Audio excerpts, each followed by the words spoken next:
투자의 기술 마제스터 전문가입니다. 전문가님 안녕하세요. 안녕하세요. 네, 코스피는 현재 횡보하고 있지만 코스닥이 고점을 경신하고 있습니다. 전고점 오늘 경신하는 모습인데요. 오늘 시장 한마디 남겨주시죠. 네, 2차 전지 펫배터리 중국 양회 이렇게 말씀드리겠습니다. 네.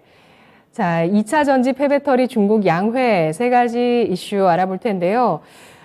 친환경, 또 재활용 이런 것들이 뭐 정부 차원의 각국의 지원이기도 하고 지원책이기도 하고 뭐 시장의 이 주도주 역할을 하고 있습니다. 이런 가운데 중국의 모멘텀이 가세하고 있는 모습인데요. 시장 어떻게 해석하고 대응할까요?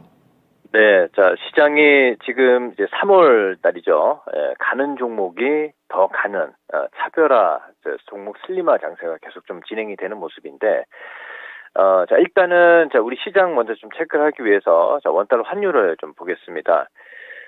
환율이 이제 기준점을 1,300원권을 제가 말씀을 좀 드렸습니다. 지금 현재 1,305원인데, 자, 이 구간에서 사실 그 미국 같은 경우는 이제 보합 혼조세로 어제 우리 국내 증시는 이제 휴장이었지만 인플레에 대한 좀 우려감이 또 다시 한번 부각이 되고 있지만 자, 우리 국내 시장에서 원달러 환율이 지금 1,305원입니다. 근데 중요한 포인트는 여기서 이제 강하게 외국인들의 이제 매수 수급이 유입되게 되면 시장은 저는 정고점을 강하게 돌파할 수 있겠다 이렇게 좀 판단을 좀 하고 있는데 그렇게 약간 좀 눈치를 보고 있습니다. 하지만 지난 화요일에 자, 이제 기간 조정 가격 조정이 끝났다. 선물 지수가 지금 317.60포인트로 올라오는 모습이 나타나는데 저는 이 시장이 정고점을 넘어갈 때 주도를 할 수 있는 섹터에 대해서 계속 언급을 좀 드리면서 말씀을 좀 드렸는데 전기차, 2차 전지 그리고 뭐 폐배터리 뭐 이렇게 이제 말씀을 좀 계속 좀 드렸죠.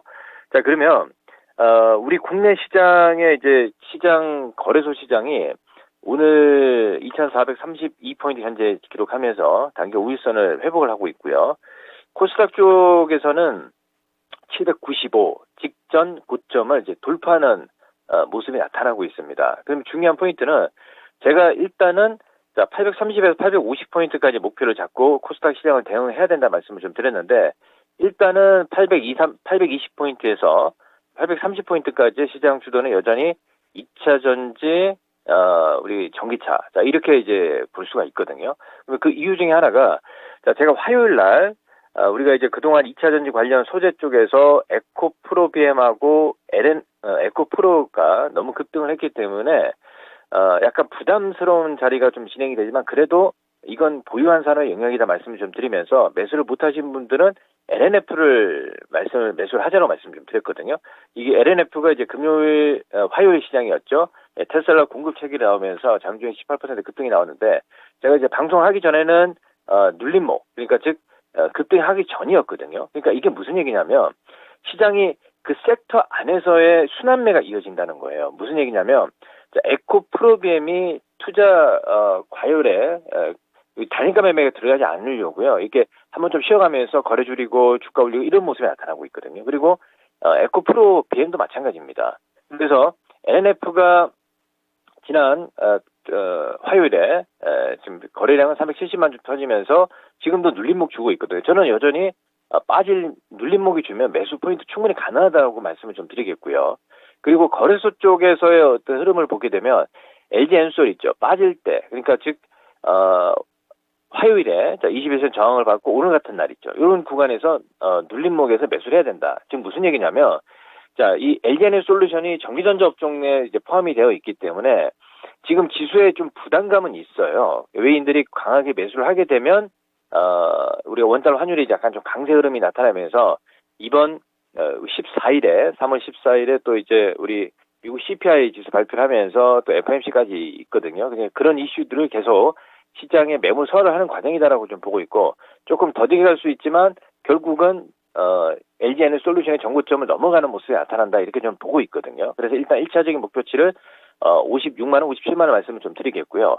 자, 이 시장보다 좀 가벼운 게 이제 코스닥이죠. 에코프로비엠이 지금 계속 신고가이고요. LNF도 저는 지금 현재 월봉상 흐름을 보게 되면 많이 올랐죠. 하지만 3월 22일 날 또 주총이 있어요. 그래서 제가 판단했을 때는 30만 원 후쯤 넘어간다고 좀 보고 있습니다. 목표치를 35만 원, 37만 원 보고 있거든요. 그래서 그 안에서 이제 매매를 해야 되는데 요것 또한 이제 눌림목에 이제 매수 충분히 가능하다 이렇게 좀 보고 있고요. 그리고 제가 또 강조를 했던 펫배터리 있죠. 예. 성일 하이텍이 신고가 넘어갔잖아요. 이 얘기는 무슨 얘기냐면, 성일 하이텍이 지금 시가총액이 2조 정도밖에 되지 않거든요. 그러니까 가볍게 정고점을 넘어가잖아요. 그러니까 성장산업은 결국은 시장에서 돈이 몰리는 쪽에 일단 몰리는 모습이 나타나고 있다. 이렇게 좀 판단을 좀 할 수가 있겠죠. 그리고 세비캠 역시 말씀을 좀 드리면서 바닥권에서 제가 추천한 이후에 이제 50% 이상이 수익이 가고 있거든요.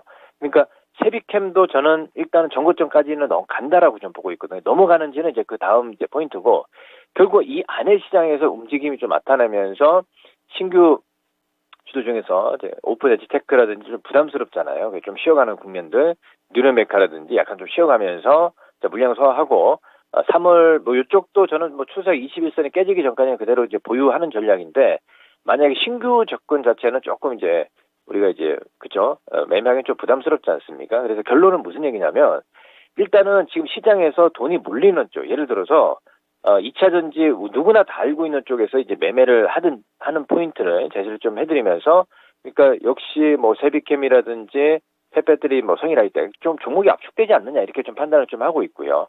그리고 우리가 또 의료로업을 해서 이제 미래컴퍼니 같은 종목이 좀 지금 또 이제 연속적으로 올라오지 않습니까? 이 얘기는 시장이 크게 분산되는 모습은 아니에요. 그리고 또 한편으로는 또 중국 양해 관련해서 뭐 저출산 관련 종목군들의 이제 포인트가 시장에 또 부각이 되고 있고, 그리고 지금 보시면 뭐 리더스 코스메틱이라든지 경기 회복에 대한 대한해운이라든지 이런 종목군들, 그렇죠? 해운주들, 그리고 이쪽 페노션이라든지 이런 종목들이 일단 그 안에 틈새로 이제 올라오는 상황이거든요. 그러면 사실 경기가 회복이 되면서 우리가 이제 경기 물동량이 좀 좋아지면서 페노션이라든지 대한해운 이런 종목들이 올라오는 상황이 좀 보여주는데, 사실 이쪽으로 보는 게 맞거든요. 이쪽으로 보는 게 맞는데, 지금 올해 같은 경우는 제가 누차 말씀을 좀 드렸지만, 연준에서 약간 금리를 올리면서 이제 말로 이제 겁을 주는 이런 시장이 좀 진행이 되면서 경제 성장률이 급격하게 좀 개선되는 모습이 나타나야 되는데, 그건 아니다라고 좀 보고 있거든요. 그래서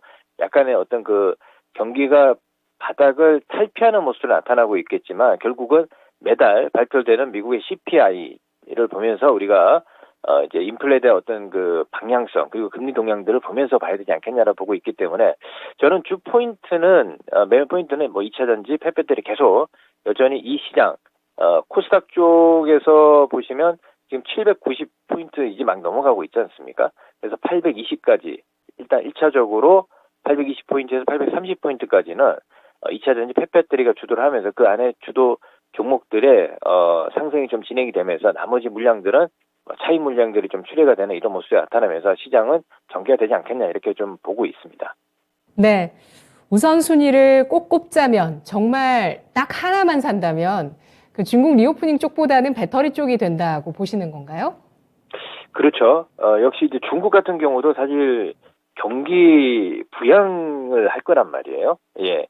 그러면 부양에 대한 어떤 기대감이지만 본질적인 성장률이라든지 우리가 또 개선이 돼야 되는 모습이 나타나고 있기 때문에, 일단은 지금은 성장에 대한 기대감이다. 결국은 우리가 중국도 마찬가지입니다. 저는 역시 이제 성장 산업 자체를 결국 이제 뭐 2차 전지라든지 뭐 전기차 이쪽으로 신재생 에너지 쪽으로 계속 가야 되지 않겠냐라고 좀 판단을 좀 하고 있기 때문에, 꼭 집어서 말씀 좀 드리면 결국은 우리 2차 전지, 그리고 전기차, 예, 그리고 펫배터리 뭐 이쪽이 된다라고 좀 보고 있습니다. 하지만 신재생 에너지주 오늘 반등 어떻게 보실까요? 상대적으로 좀 약해요. 상대적으로 약하기 때문에 신재생 쪽에서 그동안에 뭐 태양광이라든지 그리고 뭐 수소 관련해서도 뭐 제가 판단했을 때는 지금 시장에서 그렇게 크게 이슈가 되고 있지 않는 상황이거든요. 그래서 지금 요건 좀 시간이 좀 걸리는 모습이 나타나고 있겠지만, 결국은 뭐 장기적인 흐름은 가겠죠. 그렇지만 좀 약간 좀 물량 소화를 하는 과정들이 좀 필요하다라고 좀 보고 있고, 또 상대편으로 뭐 신재생 에너지 쪽이 이렇게 좀 좀 횡보하는 모습이 나타나고 있지만, 또 이제 바이오 제약주들 쪽에서도 이제 하나씩 좀 올라오고 있거든요. 이제 그 부분에 대해서는 다음 시간에 또 제가 또 언급을 좀 해드리도록 할 테니까, 지금은 일단은 지금 돈이 좀 몰리고 있기 때문에 몰리는 쪽으로 이제 단기 어떤 트레이딩이라든지 그리고 중장기적으로 좀 봐야 되지 않겠냐 이렇게 좀 보고 있습니다. 네, 알겠습니다. 분석 고맙습니다. 예, 감사합니다. 네, 잘 들었습니다. 화요일에 마제스터 전문가가 기간 조정과 가격 조정이 끝났다는 언급을 해주셨는데요. 자, 오늘장 그 흐름 이어받으면서 또 순조롭게 흘러가고 있습니다. 특히 종목별로 탄력 높게 나오는 종목들이 많이 나오잖아요. 그에 대한 또 대응책도 함께 알아봤는데요. 눌림목 기다려 보셔야 될 것 같습니다. 1차적으로 코스닥이 820에서 830, 2차 850까지 가는 동안 주도할 배터리, 그리고 폐배터리, 중국 양회 관련주까지 잘 전략을 세워드렸습니다. 지금까지 투자 판단에 도움드릴 수 있는 내용들 알아봤고요. 다만 주가의 상승과 하락을 보장하지는 않습니다. 오늘 신규 상장한 바이오 인프라가 따상 성공한 이후에 20% 넘게 급락하네요. 오전장 개장 상황 여기까지입니다. 고맙습니다.